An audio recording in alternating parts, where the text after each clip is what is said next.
죽으라는 거죠. 죽으라는 거죠.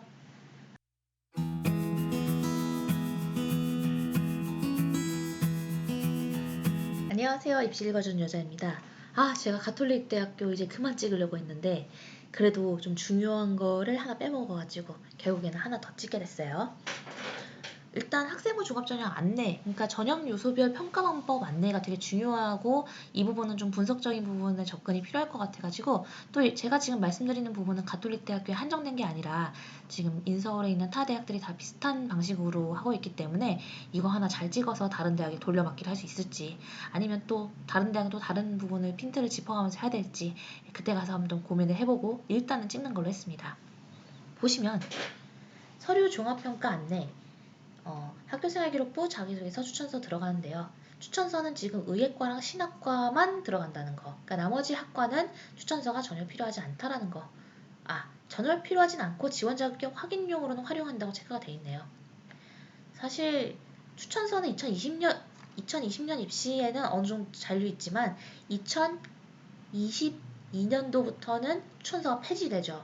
일단 자기소개서의 글자 수 자체를 줄여버리고 추천서를 없애버려요. 그러니까 기존에 이제 자기소개서와 면접으로 가던 입학사정관제는 점점 사라지고 학교생활기록부와 면접으로 대학을 가는 시대가 되는 거죠. 그런데 이제 학교생활기록부도 글자 수를 줄여버렸어요. 그러니까 글자 수에 자꾸 제한을 둠으로써 사실은 학생들이 점점 더 대학을 가기 힘들게 만듭니다. 왜냐하면 어떻게 하면은 그 작은 내용 안에 더 좋은 내용을 넣을까로 이제 더 힘들게 되는 거예요. 그러니까 양을 줄이면 학생들이 더 힘들 거다? 그러지 않습니다. 10년 전에 입학사정관 전형으로 애들 대학 갈 때요. 포트폴리오를 중앙대에 3,000장 낸 애가 있어요. 그러니까 그 3,000장의 포트폴리오를 낼 때 뭐로 냈냐면 7년 동안에 뭐 본인이 관심 있는 분야에 대한 신문을 스크랩한 걸 냈어요. 진짜 옛날 사람이죠. 여러분 종이신문 본 적 있어요? 근데 이제 10년 전엔 입시를 그렇게 했었습니다. 근데 그게 과연 힘든 걸까요? 3전장을 따로 만든 게 아니라 그 친구는 정말 입학사정관 하는 시기는 그때 막 시작이었어요. 그러니까 미리 입학사정관 위해 준비한 게 아니라 정말 그걸 한번 제출해보고 싶었기 때문에 있는 자료 제출한 거예요. 근데 뭐 글자 수를 줄인다라고 해서 과연 아이들이 좀 덜 힘들까요? 글자 수를 줄이게 되면 결국 비교과를 자유롭게 기재할 수 없게 되고 자유롭게 할 수 없으면은 조금 더 정제하기 위해서 더 많은 시간이 들어가고 결과적으로 내신이 또 많이 더 반영되게 되고 그러면 결국 내신 전형으로 또 되는 거죠. 그러니까 지금의 학종은 내신 잘 봐라. 서류 비교과 잘해라. 자소서도 잘해라. 면접도 잘해라. 혹시나 노수 전형하게 되면 노수도 잘해라. 최저도 맞춰라. 죽으라는 거죠. 죄송합니다. 여러분 진짜 제가 입시를 올해도 11년 차가 됐는데 시간이 갈수록 더 힘들어지는 것 같아요. 저야 그냥 뭐 그때그때 이제 분석해서 바뀐 부분에 대한 컨설팅 해주면 그만이지만 그것을 직접 몸으로 받아내고 있는 학생들에 대해서 도대체 교육부는 생각을 하고 있는 건지 모르겠습니다. 평가 방법은 지원자 1인당 2인의 입학사정관이 학교생활기록부 자기소개서를 종합하여 평가 기준에 따라 정성평가 한 지원자에 대한 두 평가자의 점수가 일정 점수 이상 차이가 나는 경우 재평가를 실시한다. 그러니까 이제 한 명이 혹시나 아는 사람이었을 때 한 명 입학사정관의 점수 어떤 사람은 9점 줬는데 10점 만점에 어떤 사람은 4점이다. 그러면은 재평가를 한다라고 하는데 여태까지 이 규정 때문에 재평가를 한 적은 없어요. 네. 평가 요소 및 평가 항목 보시면 학점 발인 딱 나오네요. 학점 발인. 학업 능력, 전공적 합성, 발전 가능성, 인성. 맨날 강조하는 거죠. 전공적 합성은 수상 경력과 수상 경력에서 이제 우리가 계속 네 가지 얘기하죠. 첫 번째 뭐예요? 동아리별 경진대회에서 수상한 거. 그 다음 또 두 번째 과학탐구 토론대회 같은 거. 이런 거 전공적 합성 보여주기 좋겠죠. 그 다음에 뭐 탐구 토론대회 문과에서 뭐 사회적인 어떤 접근도 충분히 전공과 관련되게 엮을 수 있을 것이고요. 또 뭐가 있어요? 연구대회가 있죠. 소논문 대회라든가 여러분이 이제 여러분의 어떤 포부라든가 여러분들의 전공과 관련된 내용을 영어로 발표한다면 그 내용은 학업 역량과 전공적 합성과 활동 가능성을 다 보여주는 것이기 때문에 게다가 발표를 함으로써 어떤 그 리더십이라든가 그 친구의 어떤 그 전공적 합성 인성까지도 같이 볼 수 있는 것이기 때문에 소통 능력까지도 볼 수 있고 협업 능력도 볼 수 있는 것이기 때문에 이 부분에 있어서는 네 가지 상을 잘 기억하시라고 합니다. 보시면 여기에도 학점 발휘 모두 마지막은 행동특성 및 종합의견이라는 걸 확인할 수 있어요. 그러니까 이제 가톨릭 대학교는 특히나 이 행동특성 및 종합의견을 주시해서 본다는 거죠. 자기소개서와 생활기록부에 현수되지 않으면 그건 그냥 그대로 평가자들이 알 수 없고 서류 평가 100에서의 현재 상황에서 반영될 수 있는 건덕지가 없어요. 아시겠죠? 자, 그래서 여러분들이 예를 들어서 영어 영문학과다. 그러면은 글쎄요, 지금 제가 막 여러 가지 사례들을 지금 썰을 풀고 있는데요. 영어 영문학과인데 지금 영어 영문학과의 문제가 뭡니까? 영어 영문학과를 나온 애들이 파파고를 못 이긴다는 거죠. 그럼 파파고를 이길 수 있는 그 무언가를 내가 영어 영문학과를 나와서 하겠다라고 하면 좀 유심히 입학사정관들이 보지 않을까요?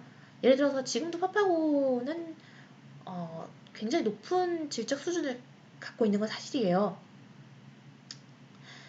지금 같은 경우에 사진 찍어가지고 그 글자 부분을 약간 터치만 해도 그대로 읽어주더라고요. 제가 깜짝 놀랐는데요.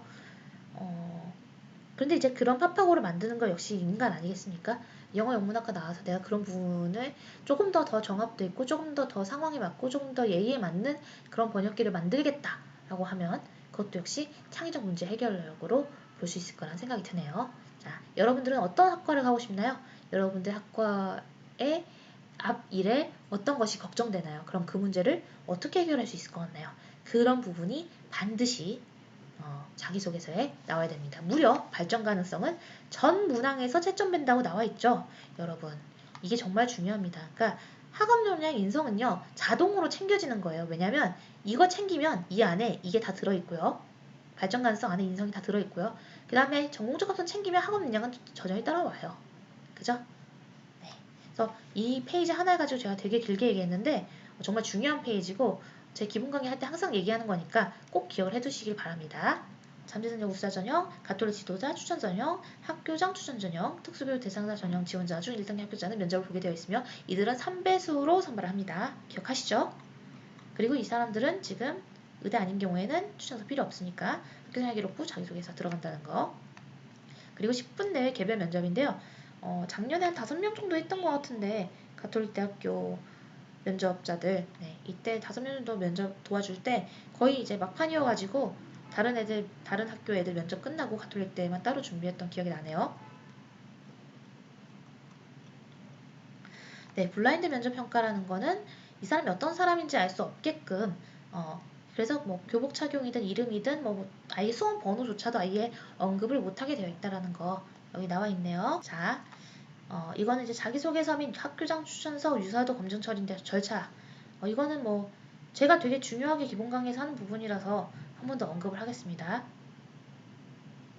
일단 대기업에서 운영하는 유사도 검색 시스템을 활용하는데 문제점 뭐라 그랬어요? 각 대학별로 조회한다는 거. 그래갖고 만약에 표절이 발생하는 경우에 6개 대학에서 한 번에 하루에 연락 주는 게 아니라 일주일 단위로 띄엄띄엄 너 표절이야 너 표절이야 너 표절 이렇게 연락 온다는 거.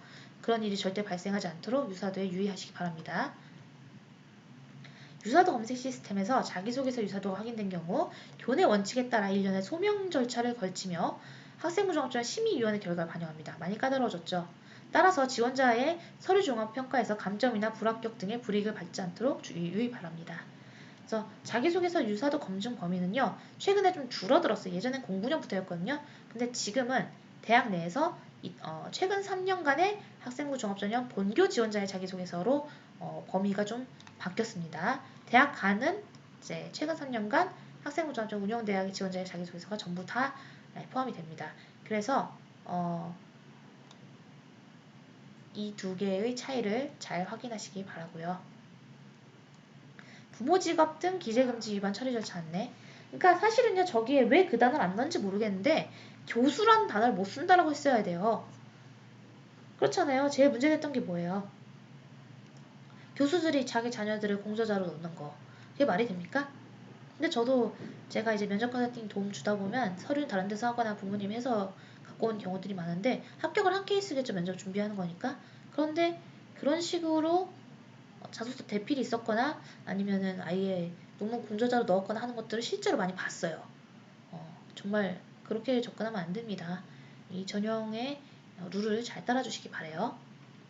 출신 고교도 이거는 이제 못 쓰게 하는 게 맞을 것 같아요, 취지상. 그러니까 지금 이 가톨릭 대학교는 면접에서 중요시 여겼던 것처럼 뭐가 있어요. 그러니까 면접도 블라인드 면접이잖아요. 얘가 어떤 학교인지를 아예 안 보겠다는 거잖아요. 근데 지원자 성명 예전에는 뭐 그냥 뭐 뚱뚱뚱 누구누구누구의 뭐뭐 이런 거 쓸 수 있었는데 지금 못 쓰게 하겠다는 거예요. 어, 요 점은 제가 다른 학교들은 어떻게 반영하는지를 꼭 확인해서 알려드리겠고요. 출신 고견 쓰지 않는 게 맞는 것 같고 부모 실명을 쓰는 건 좀 웃기죠. 그걸로 이득을 보겠다라는 건데 못 쓰시는 게 맞을 거라고 생각이 듭니다. 나머지는 이제 여기 있는 허용 문자 및 기호 잘 봐두세요. 자, 이건 공통문항이에요. 제가 이제 1년에 1000번 정도 보는 공통문항입니다. 눈 감고도 이제 외울 수 있어야 되죠. 고등학교 재학 기간 중 학업의 기울인 노력과 학습 경험을 통해 배우 느낀 점을 중심으로 기술해 주기 바랍니다. 제가 이 자소서 강의는 다음에 올리도록 할게요. 고등학교 재학 기간 중 본인이 의미를 두고 노력했던 교내 활동 3개를 통해 배우 느낀 점을 중심으로 기술해 주기 바랍니다. 단 교회 활동 중 학교장의 허락을 받고 참여 활동은 포함됩니다. 학교 생활에서 배려다는 협력, 갈등 관리 등을 실천한 사례를 들고 그 과정을 통해 배우 느낀 점을 기술해 주기 바랍니다. 해당 모집 단위에 진학에 든 동기와 지원하기 위해 노력한 과정을 구체적으로 기술해 주기 바랍니다. 의예과 의과의 추천서는 추천인 본인이 직접 작성해야 합니다. 네, 근데 이거 대필해달라는 사람 되게 많아요. 아휴, 여러분 대필은 하지 맙시다. 진짜 문제가 커요. 나중에 자기 힘으로 가지 않은 대학을 어떻게 자기 힘으로 나중에 졸업할 수 있겠습니까?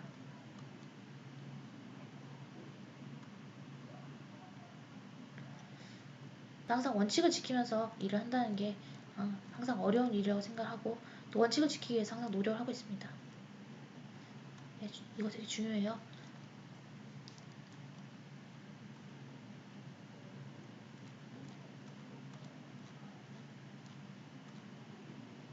아무튼 우리가 그 자료들을 보면서 꼭 기억해야 되는 부분은 이제는 내 이름도 못 쓴다. 예전에는 뭐 김민주다라고 하면 뭐 김민주의 잡학사전 뭐 이런 식으로 쓸 수 있었어요. 그런데 지금은 그런 식으로의 접근 아예 못하게 된다는 거죠. 그러면 어떻게 해야 될까요?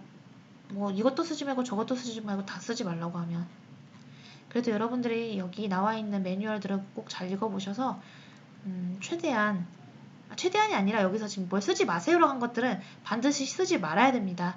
나중에 그거 가지고 막 뭐 소명을 한다든가 할 수 있는 기회조차 없어요. 그냥 자동으로 탈락이 되기 때문에 이 내용들 잘 확인해 주시고 농어촌 지원 확인서도 잘 확인해 주시기 바라고요.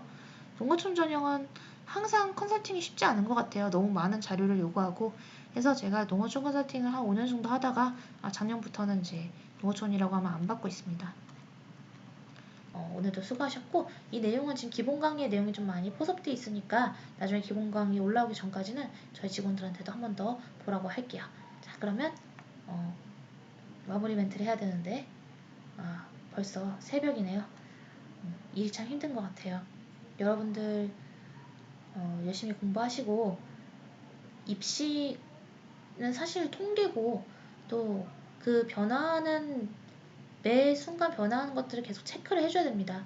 그래서 이런 부분들은 원칙적으로 계속 있었는데 지금 이제 아예 너의 이름도 쓰지 마라.